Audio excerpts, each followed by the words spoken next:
Salut à tous, bienvenue dans cette deuxième vidéo Infinity consacrée cette fois-ci à une faction en particulier. Je suis toujours avec Alexis, salut Alexis. Salut à toi.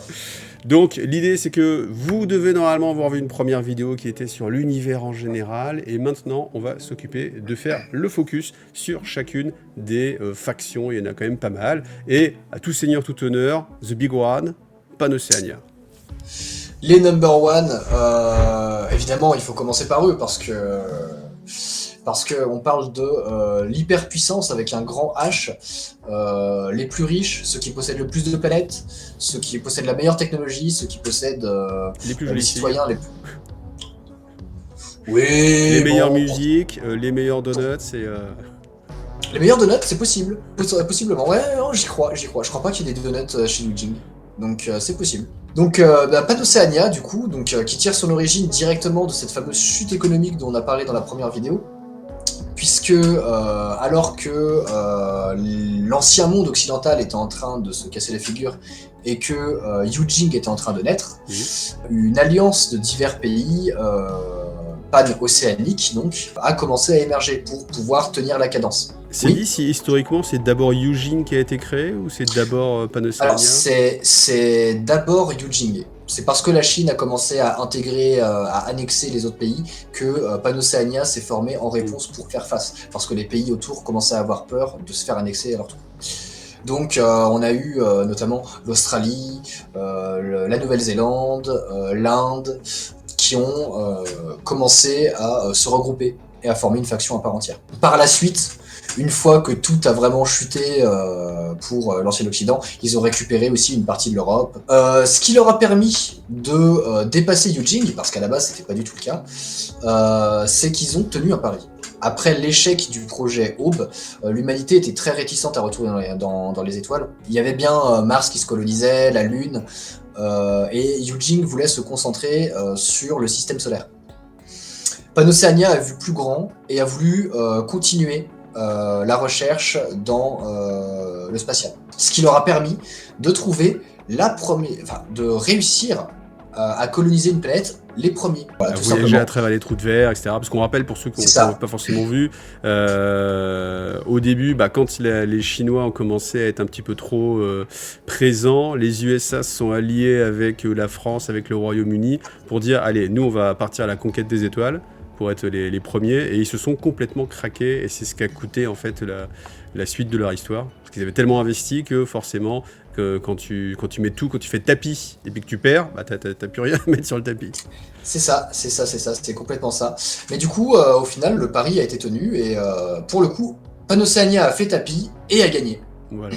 Ils ont réussi à coloniser ce qu'ils ont appelé Néoterra, qui est devenu leur nouvelle capitale, et qui a causé un énorme afflux humain depuis la Terre, ce qui a d'ailleurs énormément allégé la Terre, et ce qui a permis à Pan-Océania de prendre la tête et de passer devant Eugene.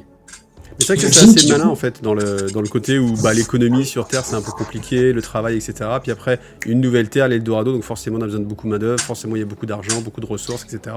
Et ça redynamise, et c'est ce qui fait que tu sors en fait de la crise et que il y a des sociétés émergentes comme ça, comme Pan-Océania, qui peuvent tirer plus que leur épingle du jeu et devenir le number one, quoi. C'est ça.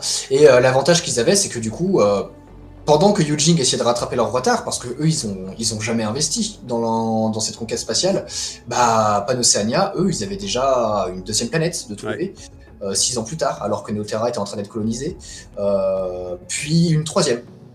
Donc c'est Pan-Océania, c'est pour ça qu'elle possède le plus de planètes actuellement. Donc Pan-Océania maintenant contrôle Acontecimiento, une planète agricole et forestière, et Varuna qui a été une planète quasiment entièrement océanique et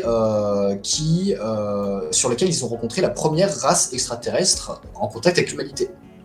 Alors quand tu dis race extraterrestre, il y avait bien des animaux avant sur les autres planètes où il n'y avait pas de vie du tout en fait. Oui, évidemment, c'est même le sujet d'un des jeux qu'ils ont sortis après en crowdfunding, mais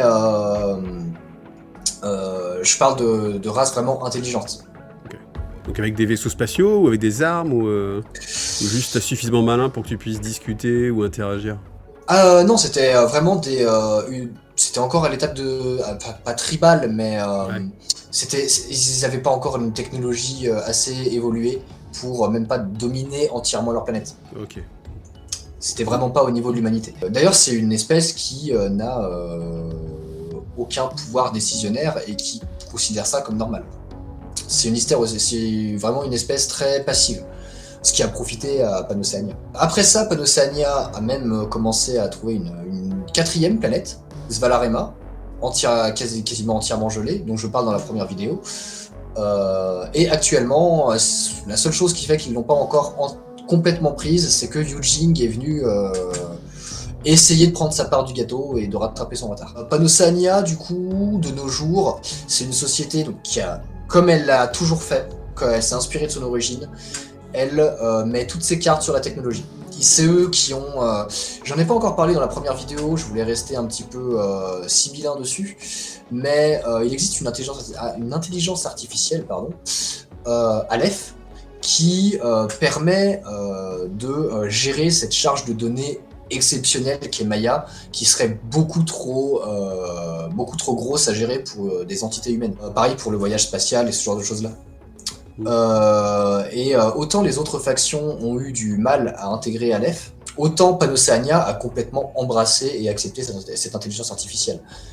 Aujourd'hui, c'est aussi ce qui leur a permis. Sans Aleph, la Panocéanie serait quasi morte.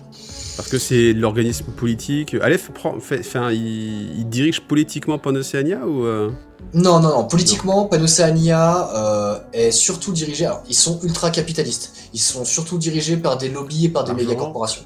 L'argent, les lobbies, les mégacorporations. C'est ce qui définit Panocéania par rapport aux autres factions. Okay. C'est ce qui fait aussi que les inégalités, bien qu'elles soient faibles, ont le plus d'écart chez eux. Ils ont certes la plus grande caste moyenne et celle qui est la plus à l'aise, mais celles qui ne sont pas dedans, soit elles sont très au-dessus, soit elles sont très en dessous. Ouais. Donc on peut imaginer qu'il y a plein de bidonvilles autour des méga-cités, méga-corpos, des choses comme ça. On peut imaginer ce genre de choses-là, oui. En plus de ça, ça arrive à l'écran, c'est parfait. Panocéania, il y a beaucoup de religions chez Panocéania, c'est vraiment une société hétéroclite. Mais il y a une religion qui surclasse tout, c'est l'Église, c'est le catholicisme, avec le Néo-Vatican. Et le Néo-Vatican, chez Panocéania, a recréé des ordres de chevalerie, qu'on appelle les ordres militaires. Qu'on voit justement. Genre les Templiers ou des trucs comme ça. Genre des Templiers, ce genre de choses-là. En tirant évidemment des inspirations de véritables ordres de chevalerie passés. D'ailleurs, pour l'anecdote, et j'en parlerai plus en détail plus tard avec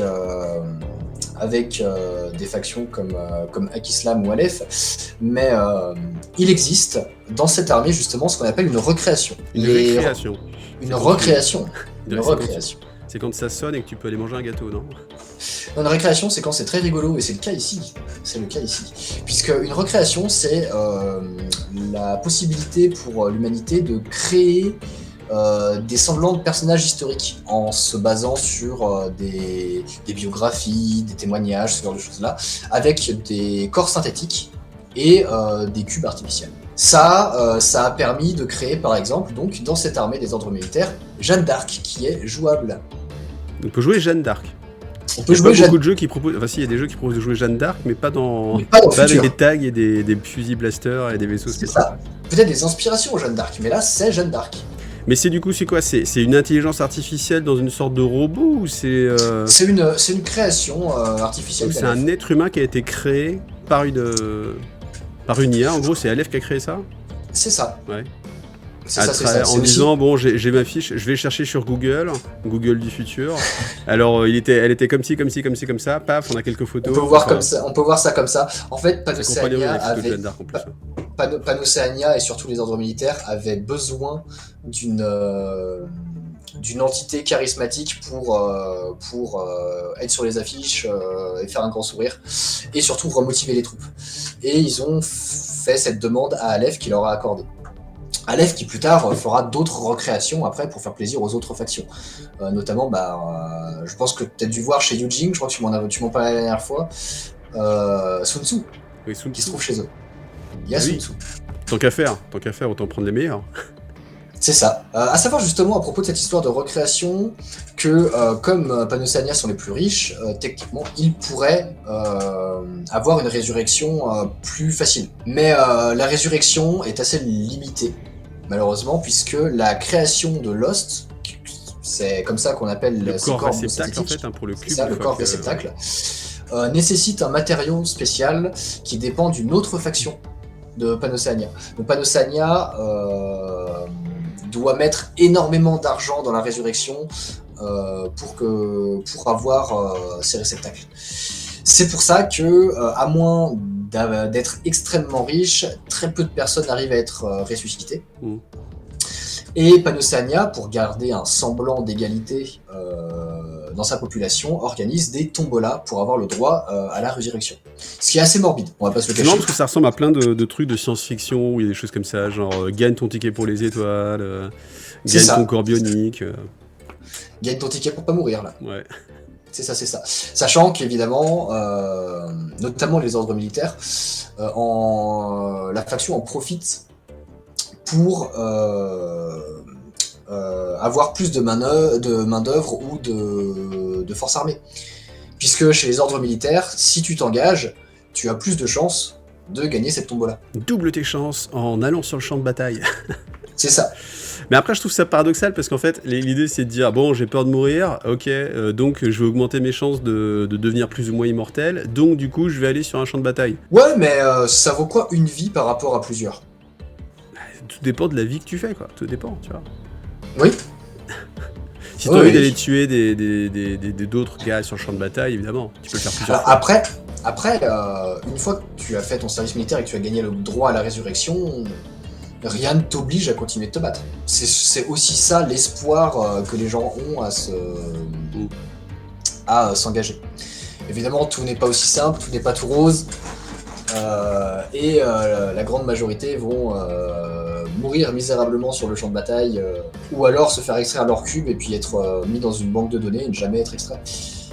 Ouais, en fait, parce que c'est ça, en fait, quand tu meurs, automatiquement, en fait, bon, je sais pas si c'est détaillé, mais genre, t'as une sorte de testament où tu dis non, détruisez mon cube si j'ai pas les sous pour un nouveau corps, ou il peut y avoir. Il peut y avoir, oui. Ça doit exister dans l'univers. Je pense même que, comme plusieurs religions cohabitent et que, évidemment, il y a plusieurs courants de pensée dans chacune, il doit y avoir certaines qui doivent dire non, on veut pas d'un cube. Et après, du coup, comment ça joue sur la table de jeu en fait ? Ça se traduit par Alors, quoi ? sur la table de jeu, cette grosse technologie, ouais, elle se voit avec le nombre de tags qui sont jouables. Alors que les autres factions, souvent, en ont grand maximum 3 ou 4. Ouais. Les Panocéaniens en ont le double. Ils ont vraiment un très très vaste choix de tags, et surtout ils ont les meilleurs tireurs du jeu. Aidés par cette technologie, des aides à la visée, des améliorations oculaires. Des viseurs multispectraux. Des viseurs multispectraux, et oui. Attends, je suis fort maintenant, je connais Affinity, tu vas pas me la faire, moi, ok. Hein. Ça m'étonne. Bon. Non mais c'est agréablement surpris. Il possède donc la meilleure moyenne de tir, avec en parallèle une volonté, donc par volonté je n'entends pas forcément le moral, mais aussi la force mentale, les capacités de hacking, ce genre de choses là. Leur volonté en moyenne est plutôt basse, pour compenser leur force de frappe, et leur attrait pour les grosses technologies leur bloque les technologies les plus rudimentaires. Par exemple, ils n'ont pas accès aux grenades fumigènes qui sont très utiles avec les viseurs multispectraux dans les autres factions du coup. Mais pas chez eux. Parce qu'on va pas utiliser des trucs chimiques alors que... voilà. Bah, pourquoi utiliser les trucs de la plèbe là-bas alors que nous on a des vrais fusils, hein ? Alors si tu devais résumer la faction en 3 mots. En 3 mots. Alors, je dirais symbolique. C'est quand même eux qui représentent le plus... Enfin, qu'on voit le plus de Infinity. Je disais en vidéo que c'était un peu comme les Space Marines, en fait. C'était un peu l'armée emblématique... C'est un peu ça, sauf que contrairement aux Space Marines, on les voit beaucoup, mais parce que c'est aussi eux les plus nombreux pour le coup. Ouais, oui. Là où on pourrait reprocher... mais cela ne nous regarde pas. On les voit un peu. Mais cela ne nous regarde pas, je diverge. Alors ça c'est le deuxième mot, ok, donc spécialiste. Je dirais tireur, ensuite. Tireur, c'est vraiment... Si vous avez envie de jouer en tirant, juste, en n'ayant aucune autre stratégie que comment est-ce que j'affronte encore mieux le mec en face de moi, Panocéania est fait pour vous. Hein. Et gros robot. Gros robot. Eh ben, ok. Gros robot. Très bien. Ou Deus Vult, à vous de voir. Bon bah écoute, merci en tout cas, je pense que là on a une meilleure vision de un peu Panocéania, donc on va vous faire comme ça en fait toutes les factions au fur et à mesure, les vidéos vont sortir, et puis bah voilà, je serai toujours avec Alexis a priori, donc merci Alexis d'avoir été là. Mais pas de souci. On peut parler peut-être de, si les gens veulent en savoir plus, il y a, on a déjà parlé un petit peu, mais il y a le Discord. Vous avez le Discord de Tactique Nordique, juste en dessous, le forum, le bureau Aegis, forum francophone, et on met à disposition une petite présentation de l'univers et de sa genèse jusqu'à la fin V2 du jeu, disponible aussi dans la description en PDF. Voilà, très bien, tout ça dans la description. Bah écoute, merci Alexis, rendez-vous bientôt, et puis si vous avez aimé, bah, vous avez toute la playlist spéciale consacrée à Infinity. Merci à vous, pensez à liker, c'est important, surtout pour Infinity, si vous aimez le jeu, si vous voulez le faire découvrir aussi, n'hésitez pas.